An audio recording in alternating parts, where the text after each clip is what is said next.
ഒരു മുംബൈയിൽ അപ്രതീക്ഷിതമായി തൻ്റെ മുറിയുടെ വാതിൽക്കൽ ഒരു കുട്ടി വന്ന് തട്ടുന്നത് കണ്ട് അലീനയാണെങ്കിൽ ആരാണ് എന്ന് ചോദിക്കുന്നത് കാണാനായിട്ട് സാധിക്കും. ഇതേ സമയമാണെങ്കിൽ അത് പിന്നെ ഞാനേ ഇവിടുത്തെ പപ്പയുടെ മോളാണ് എന്ന് പറയുന്നൊരു കാഴ്ച കാണാൻ കഴിയുന്നുണ്ട്. ഇതേ സമയമാണെങ്കിൽ അലീന തൻ്റെ സഹോദരിയെ കണ്ടതും പരിചയപ്പെടുകയാണ് എന്ന് കാണാനായിട്ട് സാധിക്കും.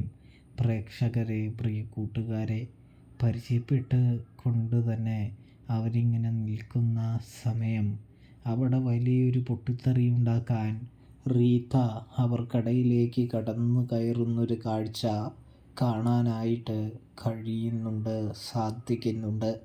അപ്പോൾ സബ്സ്ക്രൈബ്